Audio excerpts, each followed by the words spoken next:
Yes, good evening. Very, very good evening.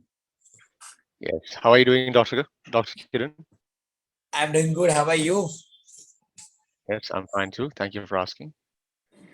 Yeah, So, how was your day? Were you working today? yeah, I'm working today and right from early morning. I got an emergency call, cesarean call. I have to attend a Really? call today. Okay, okay. So, it was an emergency call. Okay. So, what kind of case was it?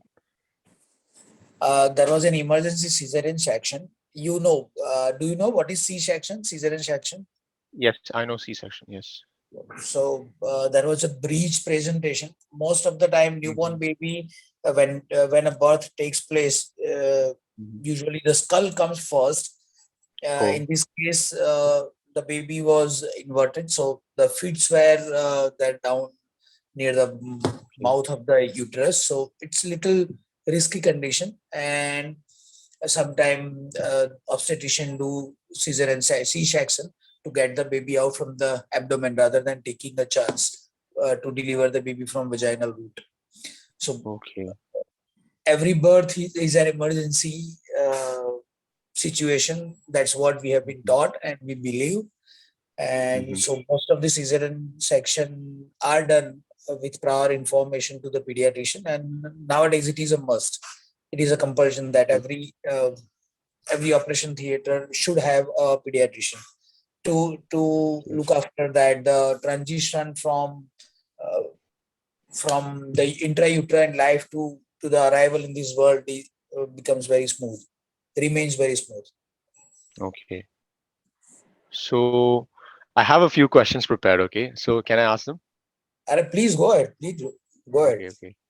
So, can you provide examples of ethical dilemmas you have faced in your practice as a pediatrician and how you resolved them? Quite a few time. Quite a few time. Uh, are you able to see an image behind me? Yes, yes, Yeah. yes. This is picture of my niece, and Okay. that was a big dilemma. That was one condition when I was having big dilemma, ethical dilemma whether to go ahead or not. She had a cancer, what we call an Mm. osteosarcoma. Uh, she was diagnosed when she was 12. She had Okay. undergone surgery, chemotherapy, everything. And chemotherapy are the drugs which kills the cancer cells. And Mm-hmm. three or four medicines were given to her, and Mm-hmm. usually they are given in cycles. So if they are given today, then after 1.5 month or 2 month, she will be receiving again. So it was her sixth cycle and last cycle. And Okay. doxorubicin is one name of the drug, and that caused dilatation of the heart. The heart muscle had gone weak, and the pumping became very slow, and that led to hypoxia or lack of oxygen, and she had gone to coma. She was Oh, treated at New York, and she was on all sorts of support. She was on 7 machines. That includes a ventilator, intra-arterial balloon pump, which will keep the heart pumping. Then to maintain the circulation, then the legs, the compression belt were there. Her liver and kidneys were not working, so she was continuously on dialysis. okay. So after treatment of probably 8 or 10 days, each and every organ start working, Okay. and everything was falling in place. But then Mm-hmm. she was not coming out of coma, and then we had to go for an EEG wall, what we call EEG, electroencephalogram, that is Mm-hmm. study of electrical activity of the brain. Mm-hmm. And we did it for 2 hours. Uh, it hasn't showed any activity. Then we did it continuously for 48 hours, and there was no electrical activity. And then I had to stop treatment. So it was my call, because all the doctors at America, they left to us to take a decision when should we stop the treatment. Okay. So that was Oh, one first episode, first incident rather. I was in my residency at that time. I was doing my post graduation at that time, and then okay. I have to take a decision because being a doctor in my family, it was up to me. So if I there was a dilemma: should I continue or not? If I could have Okay. continued, she might have recovered from every other organ failure, but about her brain, I was not sure. And most of the time, if the electrical activities are not recorded in couple of hours, then the brain is dead for sure. So there was no point in continuing the treatment. I was very sure that we are not going to get her back. Even if she survives, she will be just a body with all the other organs will be working, but not the brain. Okay. So you said that I was sure that we are not going to get her back. We were not We were. going to get her back. Okay. Right. Right. I'm sorry to hear about that. Um, so it must have been a tremendous loss for you, right? Yeah. So, um, so what strategies do you employ to ensure effective communication with young patients who may have difficulty expressing their symptoms or concerns? Can you come again, Abhilash? Sure, sure. So, what strategies do you employ to ensure effective communication with young patients who may have difficulty expressing their symptoms or concerns? Yeah. Most of the time I'm good at explaining them in the vernacular language. I'm good at Hindi, good at Gujarati and Marathi. So I explain in the language best understood to them. And second, most of the time I use is computer or internet to get lots of images from the internet about the organ and how the organ works and why the symptom is. For example, if a child is having cough, then I explain that cough is a reflex of the body to clear out the airway and the lungs. So till the Hmm. time a virus is or a bacteria or an irritant is there in the air pipe, then our body is going to produce cough. So usually it takes 2 weeks time. So I use that kind of examples and all the images from the internet to explain Okay. them. Okay. So you do use diagrams. Okay. Yes, I So, do that. how do you approach discussing end of life care and palliative care with families of children facing life limiting conditions? Uh, See, for end of life, we usually counsel. I always quote my incident that then it is of no use now, or we will not be having any benefit out of the therapy or treatment. And as mine is a private sector, most of the time it costs a lot. If a child is in ICU, usually it costs around uh, 6 7,000 to 15 20,000 a day. So it's Okay. it's a good amount of money they are investing. So I make them realize that if there is any chance, we will definitely take, but at this point it doesn't seem that. So I help them to take the decision. Second most, I use data from the internet about such Hmm. conditions, that this is what we have, the scientific data uh, which will guide when to stop and when to go ahead. Hmm. And regarding palliative care, I have to use lots of emotions Hmm. because mine is a field where lots of emotion are attached. Uh, Yes. Everybody is attached with the family member, but when it is matter of their child, then emotions Hmm. are at the peak, right? So for Hmm. palliative care, I have to motivate them not to stop the treatment. For example, I do have a child who is 2.5 year having cystic fibrosis. Now that child gets Oh.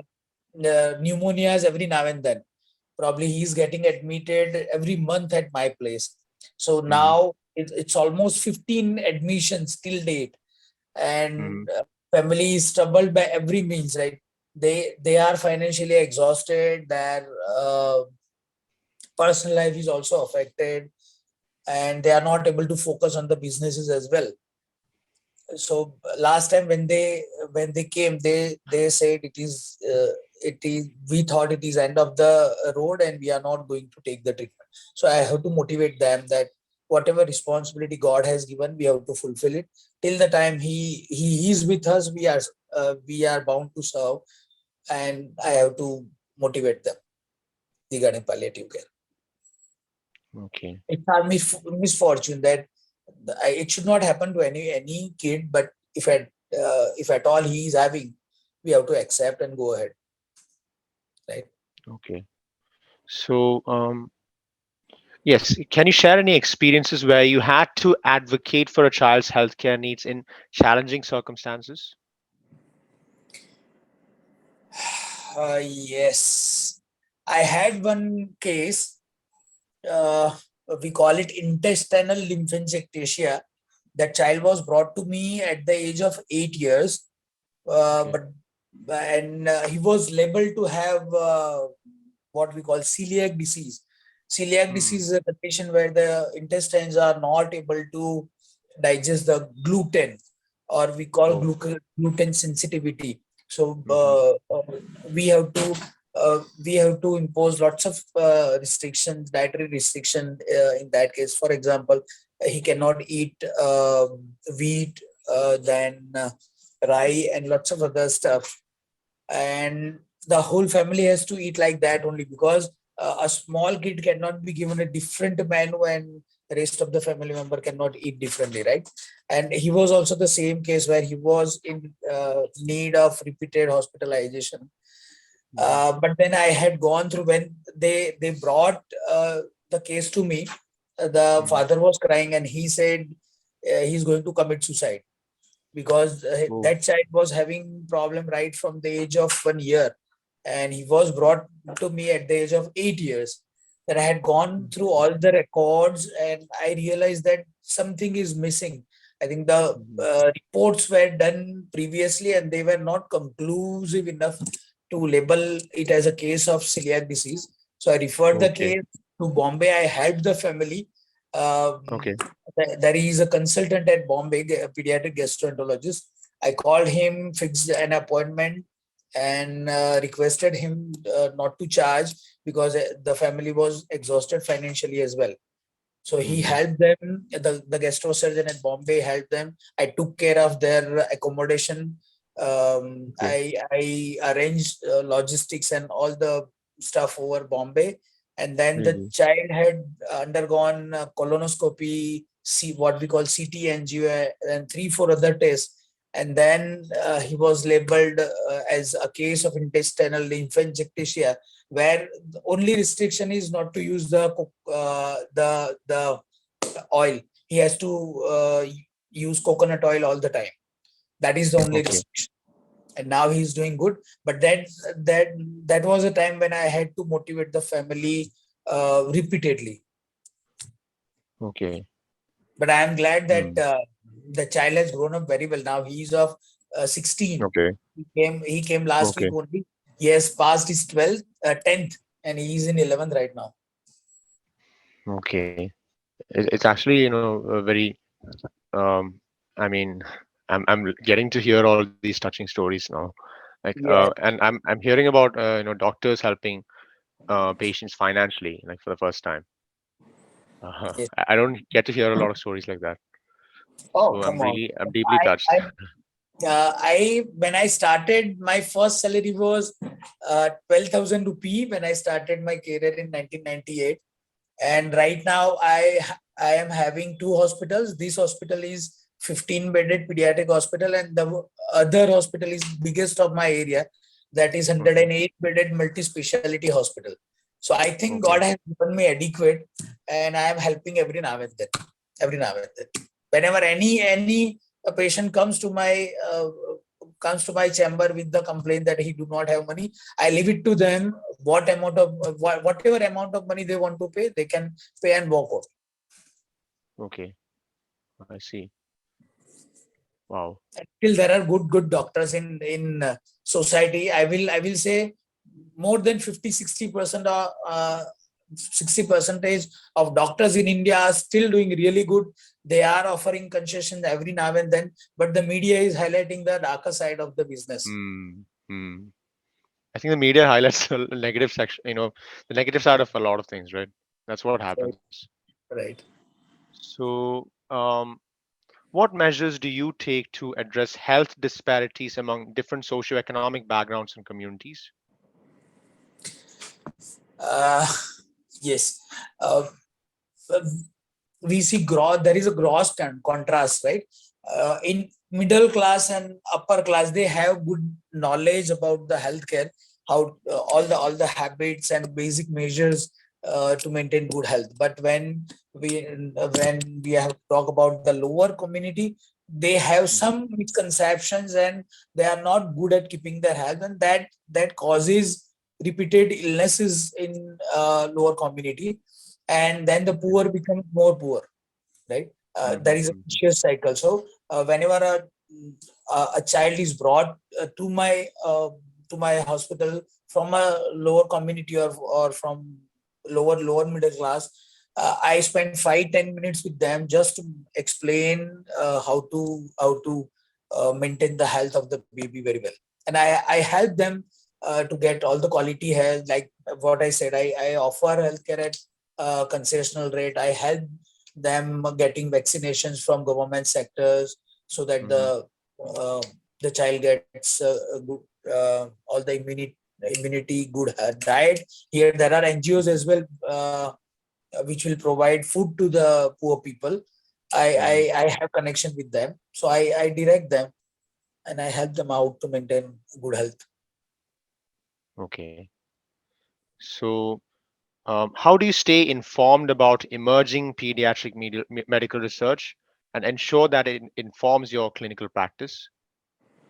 uh, I'm poor at that. Seriously speaking, except for attending all the continuing medical education and what is there, in our conference topics, I'm not very much into the research area. Okay. But my So, daughter is going into that. My daughter has just cleared her molecular biology, Bachelor of Science in Molecular oh, Biology from Montclair State University, and now she's going into the field of molecular biology into research and PhD. oh wow. Okay. That's really good news. So, um, how do you approach discussions with parents who may be hesitant or resistant to follow recommended treatment plans for their child's condition?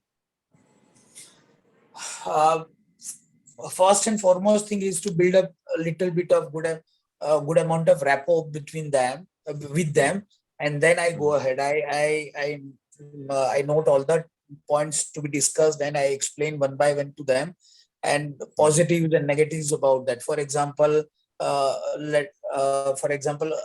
typhoid vaccine will cost 2500 rupee, which is not a very big amount but not a small amount either. So I okay. explain about typhoid disease itself, what it can cause, what are the complications, and uh, how the vaccine is going to give benefit to the child. What is the amount of protection the vaccine will offer, and what are the side effects of the vaccine, and how the vaccine is important. So Okay. I explain them risk benefit ratio. Mm-hmm, mm-hmm. Okay. So, okay, can you explain the process of developmental screening and early intervention for children? Yes, yesterday we talk about the Yeah, Trivandrum scale, right? We yeah, follow yeah. a scale, and I make them understand this is the normal thing, and your child is lagging behind. And Mm-hmm, first 3 or 4 years is the most important time when the human brain grows by 95%. So I make them understand that the child requires some sort of physiotherapy or intervention, and then I okay. include a physiotherapist or what we call a technician into our team, We'll explain them in detail. We draw a plan. We include neurologist also into the team, and then we Mhm. go ahead. But most of the time, it is a stepwise approach where I diagnose and I just inform that I have noticed some deviation from the normals. Then I refer to a neurologist. Neurologist assesses, and neurologists are usually uh, trusted well, and their opinion seems to be the final one. All the parents accept it very easily. So once neurologist labels that there is some amount of developmental delay and this is what is required, then we include the physiotherapist and the team, and then we go Mhm. ahead. Okay. So So, basically, yes, continue. so Continue, basically, it is continue. a Sorry. teamwork where a pediatrician, a neurologist, a physiotherapist, what we call speech therapy technician, lots of people get Hmm. into the case, and everyone will give his input. Okay. So, yeah, more than one professional is involved. Yes, yes. Okay. So, how do you approach discussing sensitive or difficult topics with children and their parents, like mental health or obesity? When I have to address such difficult situation, then I give an example from my family only. Like I am a Hmm. obese person. Ideally, uh, my weight should be around 74, 75. I had reached to 85. I'm working on it, and now I have reached to 79. I've lost 6 kg. But these are the measures. These are the dangers I see, and these are the measures I took. And in same way, I counsel when I give example of my family member, then it becomes easy for them, and they feel I'm part of their family, right? So basically I have to give Okay. example to them. Oh, I see. Okay. So, can you share any tips or strategies for parents to promote healthy sleep habits in their children? Yes. It's very difficult. It's very very important.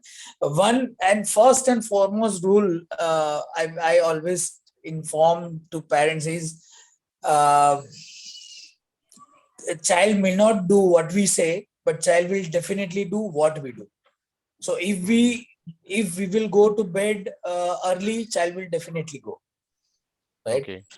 I ask them. I ask them to design their schedule, so Okay. child will automatically follow that. There Oh. cannot be different rule for me, and there cannot be different rule for set of rule for my son. Everybody has to follow the same rule.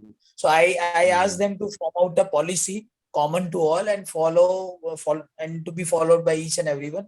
I ask them to Hmm. switch off the mobile at 9 p.m., eat early, and no screen. Hmm. Define an hour.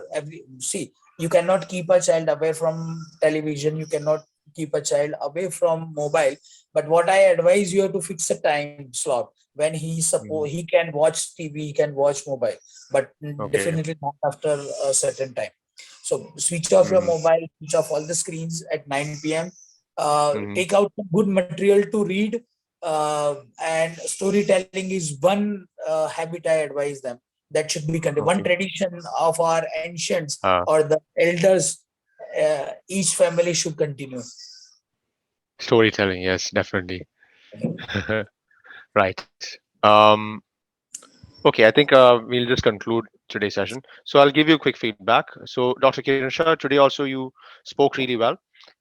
So when you spoke about your, events from your past, right? There sometimes your tenses kind of went wrong, right? For example, when you are reporting the results, right, of your niece, right? You said that it hasn't showed any activity. It should be it hadn't shown any activity. It should be past perfect, not present perfect, right? So I think it's when you use reported speech that you make some mistakes. Sometimes instead of using the past tense, you use present tense. Okay, so you have to be a bit careful there. Then you said chemotherapy are the drugs that kill the cancer cells. Isn't chemotherapy the process? I thought it was a process rather than the drugs. So it should be chemotherapy is a process that kills the cancer cells, and uses a set of drugs for the purpose. Right? Then initially you said quite a few times is the correct phrase, quite a few times, plural. Thanks. Right. Then didn't find many other errors there. Yeah, so that's about it. So I think grammatically that's where you go wrong when you talk about the past. Then Okay. pronunciation wise, I didn't find many fatal flaws. Um, uh, Confidence wise, you know, you speak confidently as usual. Thank you. So that's just about it. Uh, Glad. so thanks again, Dr. Kiran. It was again an informative session. You know, I learned a lot, and I love talking to you. Is it okay if I, take this recording? Maybe sometimes if I take some of your recordings and display it on my YouTube channel, is that fine? I'm absolutely okay with that. No problem. Okay. No problem. Thank you so much because it's really informative and I think people should know about this. That's why. Yep. We are. I am in discussion with one of my friend and my brother-in-law. We are thinking to start a YouTube channel where we are going to broadcast all the information regarding the diseases and health. I Okay. found most of the videos on YouTube on various topics are useless. They do not Hmm. provide scientific material or true Hmm. scientific information. So I have Okay. a plan to start a health channel. Okay. Definitely. I'll be the first subscriber there. Sure, sure, Abhilash. We'll share the link to you. Yes. Yes. Definitely. So thank you, Dr.